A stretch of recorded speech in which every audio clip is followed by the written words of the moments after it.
organic, unpredictable, unknown, lovely, beautiful, a sense of fulfillment. This is part of the pleasures of life and not the chores of life.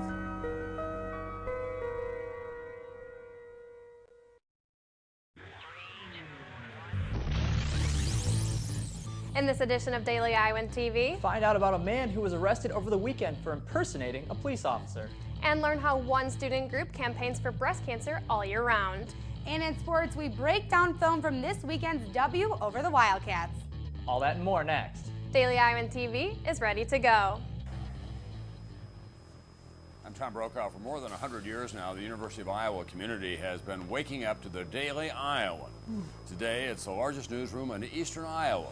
And now you can see the news every night on Daily Iowan TV and get it anytime worldwide at dailyiowan.com.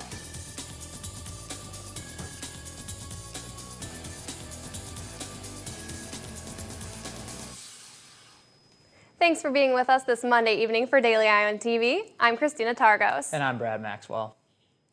41-year-old Carlo Escorcia was accused of impersonating a police officer at the Union Bar in downtown Iowa City early Sunday morning. When the real police officers arrived, they found him checking customers' ID, wearing a dark blue police shirt, a duty belt with a replica revolver, a silver badge, and Iowa City Police Department patches. Escorcia was arrested for impersonating a public official and public intoxication. With October coming to an end, that means the end of Breast Cancer Awareness Month. But that doesn't mean efforts to end breast cancer are finished. For one UI group of UI students, November is when the real fundraising for breast cancer begins. The Beards for Boobies campaign began in November 2011 with a simple challenge, seeing who can grow the best beard during the month of November. The campaign raises money for cancer research by selling t-shirts and wristbands, along with having students compete for the best beard. But this year comes with a few changes. So we're having a Beard of the Year contest, and this year we're breaking it down into two different divisions. One, we have the university staff members, and the other division is going to be a lot of the students, the male students. So we're going to have about 5 participants per division, and each week, hopefully, we're going to have a lot of updates on our website, really to have the students see the progress of the beards. And we're going to be, again, bringing the Holden Comprehensive Cancer Center to our check ceremony, where we're going to be making a big check donation towards that facility.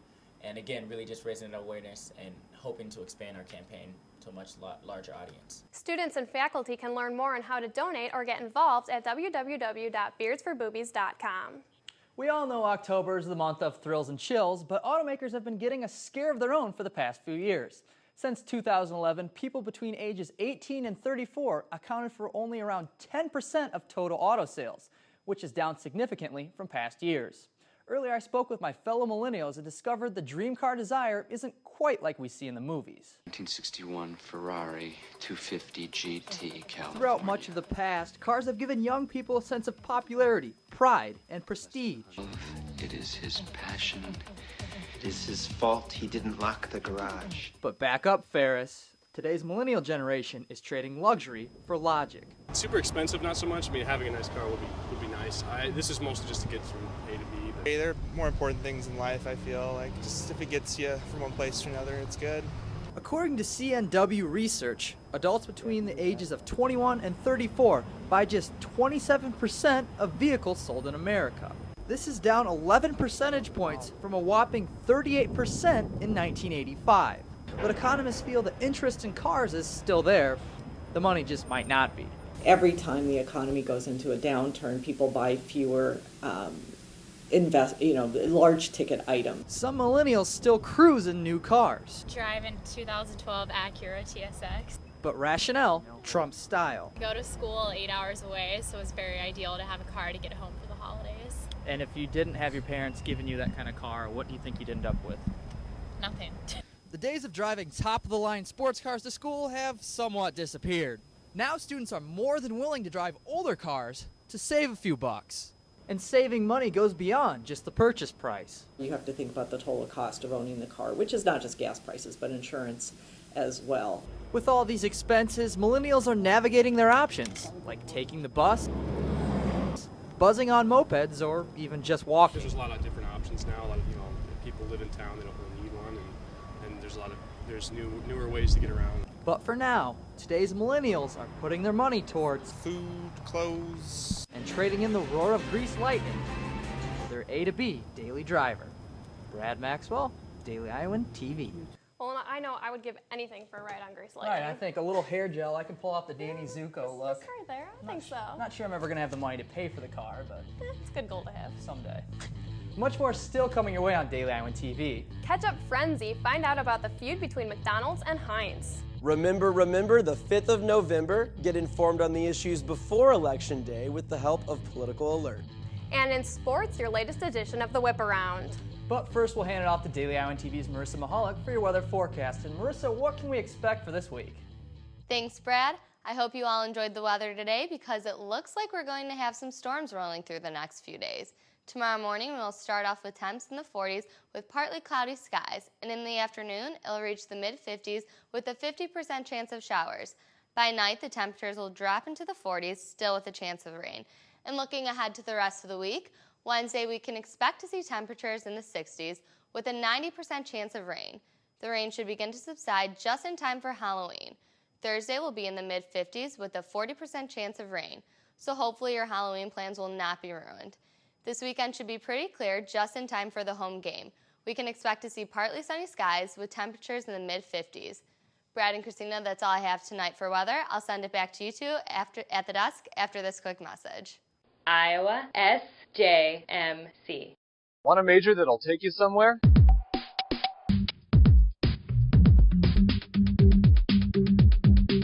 I joined and now I'm in Los Angeles, California, interning for Conan O'Brien at Warner Brothers Studios.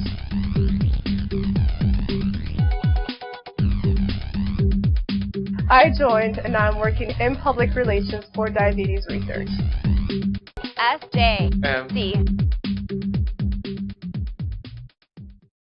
After 40 years of business together, McDonald's will no longer be serving Heinz ketchup at their 34,000 restaurants.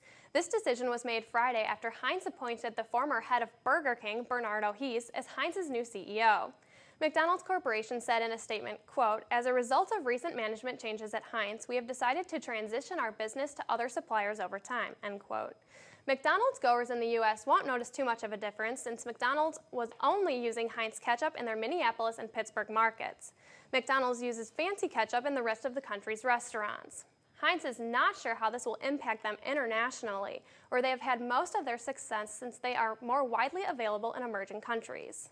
Today, Penn State agreed to pay $59.7 million in out-of-court settlements to 26 men who claim they were abused by former football coach Jerry Sandusky. After a year of negotiations, Penn State reviewed claims brought by 32 men. 23 of those have been signed, by the other 3 settlements remain in principle. The documentation will be finalized over the next few weeks. Penn State University President Rodney Erickson said, quote, "We hope this is another step forward in the healing process for those hurt by Mr. Sandusky and another step forward for Penn State," end quote. Sandusky, who is 69 years old, is serving 30 to 60 years in prison after being convicted last year of 45 counts of child sexual abuse. We're now going to send it over to Reed Chandler in the studio for tonight's edition of the Political Alert. Reed? Welcome back to Political Alert. A week from Tuesday is November 5th, and that means Election Day. So as we gear up for a day at the polls, make sure you're educated on the issues on the ballot. This Wednesday, there will be 2 forums in Iowa City you can attend to get informed. The first is a city council forum hosted by the local organization Think Bicycles. It takes place from 7 to 9 p.m. Wednesday evening at the Iowa City Public Library in Room A. This group hosted a city council forum last year, and it was the largest attended forum of the year. This will be a chance for citizens to ask all council candidates various questions on issues in the area. 6 candidates are running for seats on the council. 2 at-large seats and 1 District B seat are available, though only 2 candidates are eligible for the District B seat, so we will see 3 council members elected this year. The second event is happening at the same exact time on Wednesday. This will be a forum between the 2 organizations for and against the 21 ordinance. 21 makes sense, and vote yes for 19. It's hosted by the University of Iowa Student Government and the Daily Iowan. It starts at 7 p.m. on the 2nd floor of the University Capitol Center in room 2520D. This will give both sides of the issue a chance to answer the public's questions on why the ordinance is or is not good for the downtown district. Though the issue was the hot topic in 2010, this year it isn't gaining as much attention. All candidates for city council echoed support for keeping the ordinance in a forum held last week. That's all I have for Political Alert. Back to you. It was a big weekend in sports, so let's throw it over to Alyssa Bergamini in the Daily Iowan TV Sports Studio for more. Alyssa? Hey guys, happy Monday and welcome back to the Daily Iowan TV Sports Studio. It's Monday, which means there's film to break down from Iowa's game. And Cody Goodwin is here to do just that.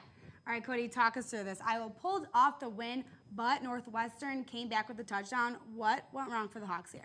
Well, a few things went wrong, especially in coverage. If we can go to the film here, when Kane Coulter takes the snap, you can see there's a few things that the Iowa defense needs to pick up on, and you can see circled there is Anthony Hitchens as he's going to come into the flats and take care of what could be a possibly dump off for Kane Coulter. And as the play continues, Tanner Miller actually backs up into the corner of the end zone, leaving Vitale wide open back there. And so it was really just kind of a simple Kane Coulter recognizing that Vitale was going to go down the middle and just pitch and catch. Easy touchdown for the Wildcats. And Iowa eventually won 17-10 in overtime.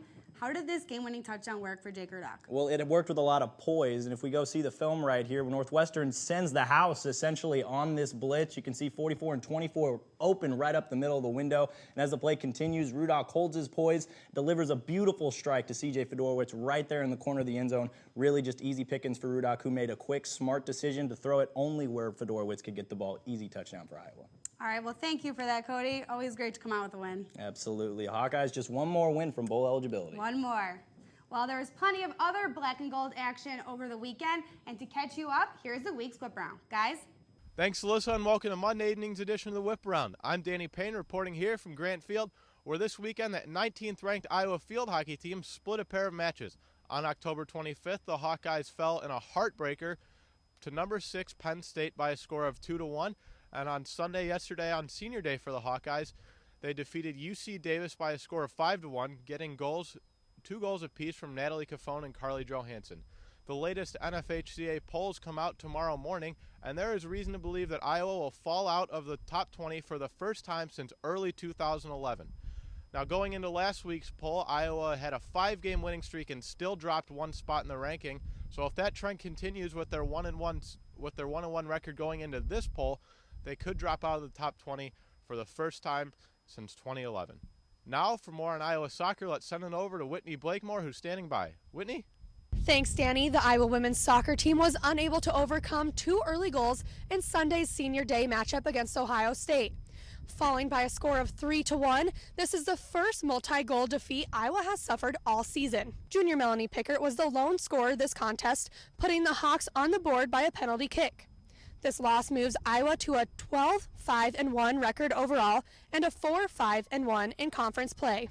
The Hawkeyes' final match of the season takes place right here at the Iowa Soccer Complex next Saturday against Purdue.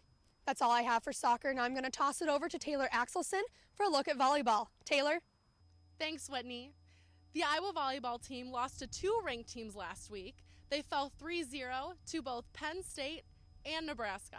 The silver lining in this is outside hitter Alex Lavelle hit her 1,000th career kill, which puts her 17th in Iowa volleyball history. After the game, she said, "It's a great accomplishment for me, but I think it speaks more for the team for giving me the opportunity to get my 1,000th kill. My gratitude goes out to them." The ladies will be heading back here this weekend to play against Northwestern in Illinois. That's it for your Monday evening whip around. Back to you guys in the studio. Finally, James Morris picked up his second Big Ten Defensive Player of the Week honor on Saturday. The senior linebacker racked up 8 tackles, 2 sacks, and scooped up the crucial fourth-quarter fumble recovery that stopped a Northwestern drive.